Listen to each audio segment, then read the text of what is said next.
First off, I'm going to tie with 220 pound Verivas Ocean Record shock leader, which is what I use PE8, PE10 for Kingfish, GT, anything massive. I really like the Verivas leader, I always have, and their new Ocean Record shock leader is apparently slightly thinner for the breaking strain, and I've been using it for about a year now and love this stuff. So instead of the normal Verivas shock leader, the Ocean Record stuff is next level. So I'm going to just tie the knot on a lure because that's how you usually would do it. And you can see here, this is how I always have my lures set up. A split ring to a swivel. That is how I change from lure to lure very quickly, is I just take the split ring off or take the swivel off and put it on the next lure. So you can very quickly switch between lures by using your split ring pliers and removing the swivel or the split ring entirely and putting it on the next lure if the split ring matches. These lures are sick. If you've never used an OTL before, they definitely catch fish. Sick action, good floating stick bait. And his poppers are amazing too, actually. Let's see how we go. Pull out a bit of string, might. Should pull out a fair bit of string. Okay, not entirely sure why I tie it this way, but I definitely do tie the uni different than other people. I think the knot ends up identical, but the way I tie it is just kind of upside down. Anyway, so I got my lure, got my split ring, got my swivel. I feed through the swivel and send it back 180 degrees back along my leader. So the tag's coming just above my leader, in line with it. Next stage is I make a loop using my right hand on the tag and pushing away. So my left comes forwards and my right goes back. I hope you can kind of see that on the camera, but it's flat, and I push my right hand away and pull my left hand towards me, and it makes a loop just like that. So now we have the tag with a loop in it above and the leader sitting below.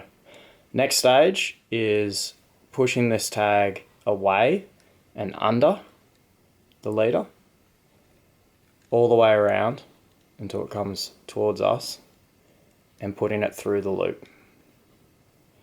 We do that 4 times. That was once,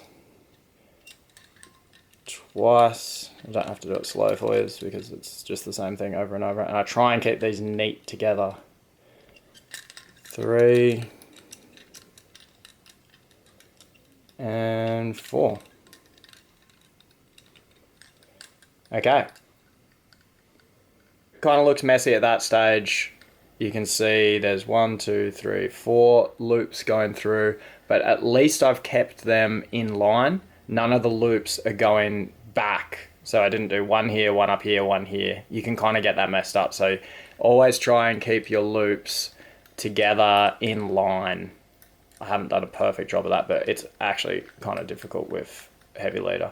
So now you can see I'm just holding the tag, holding the main line of the leader, and I'm just kind of pulling very gently with my right hand whilst massaging the knot into a better looking shape so that those 4 wraps line up with each other in a neater fashion. I do that until I get it to about something like that. I just put a little bit of spit on it. I don't know if that's necessary, but I always do that on my knots just so they're moist and it doesn't mess up the line in any way. So a little bit of spit on it. I don't think everyone does that, but I do. I'm gonna pull tight on the tag here, just with my fingers, whilst pushing upwards. So I'm giving it a little bit now, a little bit of force to it. That's cinched him up. And the next stage is I pull the main line and the knot will slide down to the swivel. I'm not pulling super hard yet. I'm just giving it a medium pull. And now it's just sitting there quite nice and neat. I make sure it sits there neat like this so that when I pull it, nothing weird happens. Sometimes your uni knot can get a loop jumping over the other loop, or it kind of gets ugly, it gets a bit messy. I always try and keep it in nice, neat shape before I do the hard pull. As I did in the FG knot video, when I wrap it around my hand, I never ever let the leader cross itself. So it's just gonna mess me up, but never mess itself up, basically. And if you've got hooks on your lure, obviously hold on tight. A mate of mine actually recently had a tiny hook go through his finger, and it's been months now with multiple surgeries and his finger's rotting off because the bacteria from the hook went in deep enough, went into his tendon, and his finger is literally falling off and rotting. So hooks in fingers, very bad. Hold on to your lure very tight. Nice tight, especially with this heavy leader. I'm going to be pulling as hard as I physically can. So that is a very tight knot. Given that a good hard pull on the main line, like the leader, but I haven't given the tag a pull. On heavy 220 pound like this, I use my trusty set of HPA split ring pliers. I give it a good pull.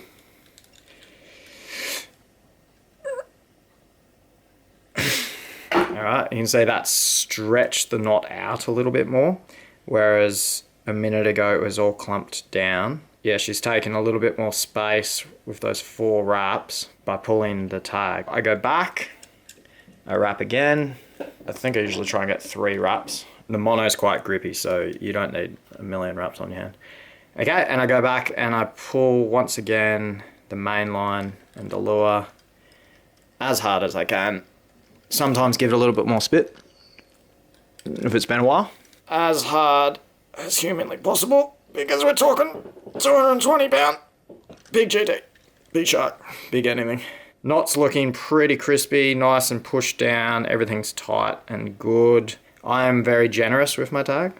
I'm not afraid that it's going to pull through, but you just, I don't know. Anything can happen in fishing, and you're using such a massive lure. These fish are not worried about a tiny bit of extra tag here. It'll probably just look like a whisker coming off the fish or something. I half grip it with the snipper and pull away from the pliers to give that tag one extra little pull. Obviously, you could just grab it, give it another pull, but I like to do it as I snip for some reason. I give it a half pull with the snipper and give her a snip.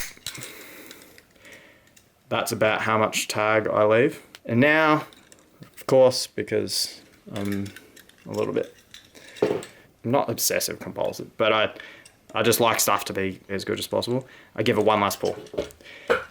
And I know that thing's not going anywhere, even if a massive GT hits it. That's it. That's the finished Briggsy Uni Knot. I've never had a problem with it. I've actually never ever had a problem with the Uni Knot. Really good knot. I highly recommend it. If you do this and the FG, you're sorted.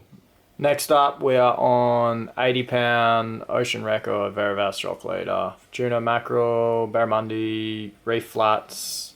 I like 80. 80 is a good poundage for a leader, I reckon. It's that little bit thicker than 60, and it's not so thick that fish are scared of it or anything like that. So yeah, I really like 80.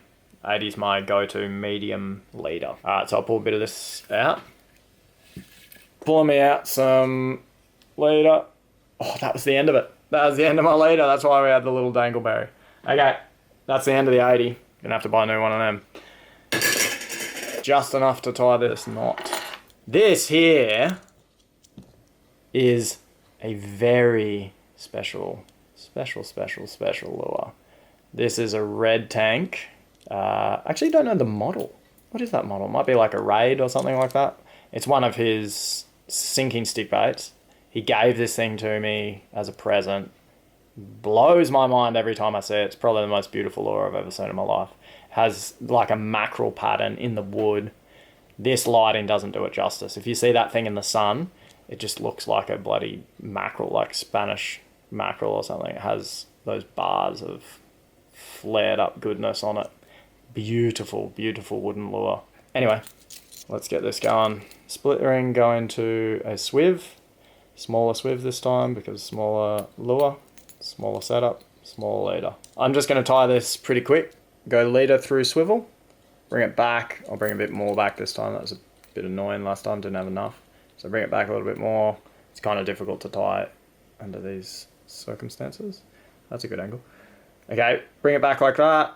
We make a loop pushing the right hand away, left hand forwards, and we go under the leader with the tag 4 times. 1,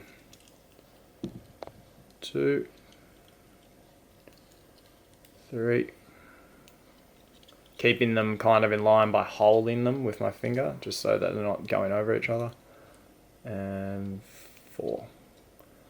Okay, so once I'm at that stage, I hold the tag and the leader together and I shuffle the knot up whilst pulling, just to get it all nice and neat. Cinch her down to the swivel like that. To save time, and because this is how I actually probably would do it, I'm just going to bite the tag with my teeth. Bite with my teeth, give it a bit of a pull. And now I'm going to give a nice hard pull with my hand on the leader and the lure, remembering to hold the lure very tight.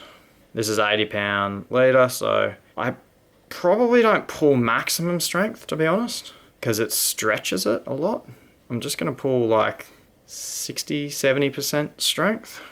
The 220, you go all out. You pull as hard as you physically can. But this, I'm just can see the knots fully cinched down, and I've given it a good hard pull. Now I'm going back with the teeth. You should use your pliers. This is how I do it. Teeth next to lures and head with force. Probably not good. Get my trusty HPAs. Snip. And that, my friends, is 80-pound uni, which I use for tuna, mackerel, reef flats, barramundi, 4 wraps again, exactly the same knot. So on this 80-pound, you can tell the knot is even more molded together, and it's just really no gap, very tight. It's not going anywhere. Uni knot on 80-pound. Look at this lure, mate. Do you even understand? I don't know if Red Tank's making lures right now, but if he is, hit him up. Look at that. Beautiful work. Beautiful work. Okay, onto the light. Oh, hey, bro. You want to go for a fish? Let's go, bro. I don't know why I'm a Kiwi all of a sudden. My Kiwi accent's shocking as well. J thread, which is a sick little fluorocarbon. I use this in 10, 20, and 30 for light tackle. Let's go fishing, bro. It is really thin. I'm going to quickly show you a little trick I do with soft plastics. So this is my jig head. Bloody hell. I hope you can see this. I don't even know if... Oh yeah, got it in. We pull it through, get them one above, one below, push the loop away. We tie the knot as we did with the other two. 1, 2, 3, 4. And everything the same here. We're pulling tight with both, cinching it down to make a nice neat version of the uni. That's actually looking alright, I can see that. Wet it. I cinch it down until it hits my fingers, not the jig head. So that right there is sitting on my fingers, and I have a little loop. Can you see that?